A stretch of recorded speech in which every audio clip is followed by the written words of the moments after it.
कृषि, उद्योग और सरकारी नौकरियों के बाद अगर ये राज्य पर्यटन की ओर बढ़ेगा तो इस राज्य के युवाओं को हम लोग एक बेहतर अवसर दे सकते हैं। उसके लिए सबसे पहले मैं माननीय मंत्री जी का आसन के माध्यम से शुभकामनाएं देना चाहूंगा, चूंकि वो एक गिरिडीह से आते हैं और गिरिडीह का मतलब ये होता है गिरी माने पहाड़ और डी माने एक पहाड़ों का स्थल। अध्यक्ष महोदय, मैं खेलकूद पे बात करना चाहूंगा, क्योंकि इसी झारखंड की धरती से भारत को ओलंपिक में सबसे पहला गोल्ड मेडल 1928 में दिलाने वाले शख्स का नाम था जयपाल सिंह मुंडा मारांग गोमके। यानी अगर हम लोग खेलकूद में तरासें, अभी रॉबिन मिन जी भी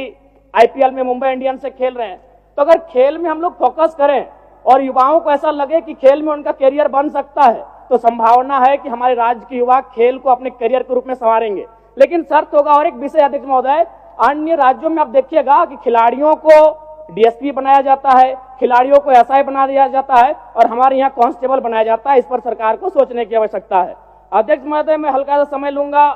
कला और संस्कृति में, क्योंकि झारखंड जब आंदोलन, अलग राज्य की लड़ाई हो रही थी, उस समय जब शाम होता था तो आंदोलन करने के बाद जो हमारे आंदोलनकारी होते थे वो एक अखाड़ा लगाते थे और उस अखाड़े में मांदर की थाप होती थी, झूमर होता था, नटवा का नृत्य होता था। कहीं ना कहीं कला संस्कृति का भी झारखंड आंदोलन में बड़ी भूमिका रही है। इसीलिए मैं आसन के माध्यम से सरकार से ये मांग करता हूं कि झारखंड के जो शिल्पी और कलाकार हैं उनको बंगाल सरकार के तर्ज पर प्रोत्साहन राशि दिया जाए। इससे कलाकारों का भी सम्मान मिलेगा और झारखंड की कला संस्कृति को